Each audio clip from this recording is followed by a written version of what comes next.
علی بھائی، آپ نے جب ڈاکٹر اسرار صاحب سے انٹرویو کیا تھا تو انہوں نے یہ بات کہی تھی کہ وہابیوں کی ایک آنکھ بند ہے، اس کی وضاحت کر دیں. وہ میں نے اسی میں کی تھی. وہ یہ کہہ رہے تھے کہ یہ روحانی اسپیکٹس ان میں کم ہے، ظواہر کے اوپر زیادہ توجہ ہوتی ہے. کسی حد تک ان کی بات درست بھی ہے کہ اب صرف نماز میں رفع الیدین کرنا یا ہاتھ کیسے باندھنے ہیں، پوسچرز کیسے بنانے ہیں، یہ ایک اسپیکٹ ہے نماز کا. اس سے زیادہ ضروری چیز یہ ہے کہ سورۃ الفاتحہ کا ترجمہ، اس کا عقیدہ اور نماز پڑھتے ہوئے ان چیزوں کو اپنے ذہن میں حاضر کرنا تاکہ اس کی روحانی کیفیت بھی فیل ہو. یہ نہ ہو کہ رفع الیدین کرنے پہ اور ہاتھ باندھنے پہ، اونچی آمین کہنے پہ زور ہے اور جو نماز کی روح ہے اس کی طرف متوجہ ہی نہیں آپ ہو رہے. اس پوائنٹ آف ویو سے یہ بات کرتے تھے. پھر جو دین کا ایک ظاہری پہلو ہے اس کو زیادہ اجاگر کرنا، شلوار ٹخنوں سے اوپر ہو، داڑھی کے معاملے میں اتنا غلو کرنا، چلے آپ نے نہیں کاٹنی آپ نہ کاٹیں، جو مٹھی کے بعد کاٹتے ہیں، جو صحابہ کا اجماع ہے کہ یہ جواز درست ہے. نبی الاسلام کی داڑھی مٹھی سے بڑی نہیں تھی قدرتی طور پہ. ان کو آپ کہیں کہ یہ گناہ گار ہیں، حرام کے مرتکب ہیں. یہ جو غلو کرنا دین کے معاملے میں اور روح کی بجائے ظواہر کے اوپر رکھنا، صرف اہل حدیث کا مسئلہ نہیں ہے. ڈاکٹر اسرار صاحب کا چونکہ تلخ تجربہ اہل حدیث کے ساتھ ہوا ہے، حقیقت یہ کہ سارے فرقوں کا یہی حال ہے. کیا بریلویوں کے مولویوں نے سارا دین پگڑی، تسبیح، خوبصورت سے کپڑے پہننے میں نہیں ڈال دیا ہوا؟ کیا دیوبندیوں نے سفید کپڑوں میں، پگڑی میں، کرتے میں، گلاٹی والی قمیض کے اندر سارا اسلام نہیں گھسا دیا ہوا؟ اس کے اوپر زیادہ ایمفسائز ہے. حقوق العباد میں بہت کمزور ہیں. حقوق اللہ میں بھی رہ کے نماز ہی اور روزہ ہی رہ گئی ہے، باقی ساری چیزیں اوور لک ہو رہی ہوتی ہیں. تو یہ کمزوری ہر جگہ پائی جاتی ہے. تو اس اعتبار سے انہوں نے کہا تھا کہ ایک آنکھ بند ہے. یہ ان کا تقیہ کلام بھی تھا. وہ مادیت میں بلیو رکھنے والے لوگوں کے لیے بھی کہتے تھے کہ ان کی ایک آنکھ بند ہے، کہ یہ صرف فزیکل ورلڈ کو دیکھتے ہیں اور اس کے اوپر اشش کر اٹھتے ہیں کہ یار کروکوڈائلز میں کیا کوالٹیز ہیں. 3000 پاؤنڈ سے وہ اپنا جبڑا بند کرتا ہے. ہاتھی پاؤں مار کے 40 کلومیٹر دور تک کمیونیکیٹ کرتا ہے. عقاب جو ہے کئی کلومیٹرز اوپر سے اپنا شکار نیچے دیکھ لیتا ہے.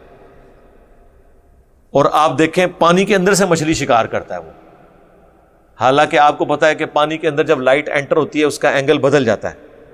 ایگزیکٹلی مچھلی اس جگہ پہ نہیں ہوتی ہے جہاں باہر سے آپ کو نظر آ رہی ہوتی ہے، لیکن اسے اللہ نے یہ سکھا دیا کہ وہ اس ایرر کو بھی بیچ میں کاؤنٹ کر کے پکڑ کے تو اٹھاتا ہے. میں نے نہیں دیکھا کبھی عقاب جو ہے وہ ڈبکی لگا رہا اور وہ خالی پنجوں باہر نکلے. ہم تو ہزاروں دفعہ بھی لگائیں تو نہیں، جال کے بغیر نہیں پکڑ سکتے. ہاتھ سے کتنے لوگ پکڑ لیتے ہیں. کنڈی میں کتنی دفعہ مچھلی آتی ہے. ایون جو پرانے زمانے میں بھی وہ جو شکار کرتے تھے وہ بیچارے کئی بار تھرو پھینکتے تھے تو ایک آدھ مچھلی کو لگتا تھا. لیکن آپ عقاب کو دیکھیں، وہ جتنی دفعہ ڈبکی مارتا ہے تو لے کے اٹھتا ہے کوئی مچھلی اتنی بڑی بڑی. تو یہ جو کوالٹیز اللہ تعالیٰ نے دی ہوئی ہیں تو اس کے اوپر وہ صرف ان کے اوپر غور کرتے ہیں، اور دوسری آنکھ ان کی بند ہے کہ اس کے پیچھے کوئی ڈیوائن سورس ہے جس نے اسے یہ چیزیں سکھائی ہیں جو جبلت میں داخل کر دی ہے. God is the only explanation of all the physical phenomena in this universe.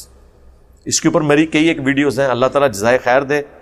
میں نے جتنی محنت کی تھی نا ان ویڈیوز میں،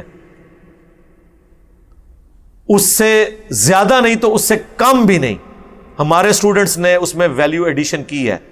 چاہے ہدایہ پورٹل کے اوپر وہ ویڈیو ہو فرام کریشن ٹو کریٹر، یا ہمارے بھائی جو ہدایہ وکٹری کے اوپر ویڈیوز بنا رہے ہیں. پچھلے دنوں میں نے اسپیشلی ریکویسٹ کر کے ان سے وہ آئنسٹائن کے اوپر ویڈیو بنائی، ٹھیک ہے، وہ بلیک ہول کے اوپر کس طرح ویلیو ایڈیشن کر کے وہ ہم نے پھر شیئر بھی کروائی تھی اپنے آفیشیل چینل سے.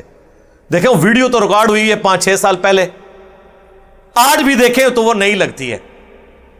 اس میں مواد تھا، ویلیو ایڈیشن کی ضرورت تھی. کس طرح اس نے بچے نے محنت کر کے اسے انگلش سب ٹائٹل میں بھی کنورٹ کیا اور اس کے پیچھے بیک گراؤنڈ میں جو ریکوائرڈ سینز تھے وہ بھی ڈالے. اس طرح ایک اور آج کل ایک بھائی مسلم نیٹ ورک ہے، مسلم ورلڈ کے نام سے ہے، مسلم فکر آخرت کے اوپر ویڈیوز بنا رہے ہیں. وہ اس میں انہوں نے قیامت کے سینز جو ہیں وہ مختلف ہالی ووڈ کی فلموں سے ڈالے ہیں اور ڈالے ہیں، ویلیو ایڈیشن کر رہے ہیں.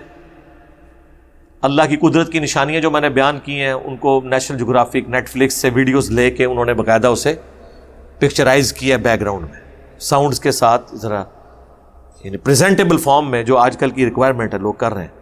تو ہم نے ایک دفعہ محنت کی، اس میں ویلیو ایڈیشن ہوئی تاکہ ان لوگوں تک بھی بات پہنچے کہ جو صرف چیزوں کے ظاہر کو دیکھتے ہیں، ان کے اندر چھپی ہوئی کوالٹیز اللہ تعالیٰ نے جو دی ہیں، جن سے آپ خدا کا تعارف آپ کے ذہن میں آئے، کیونکہ اصل مقصد تو اللہ تک پہنچنا ہے، تو وہی چیزیں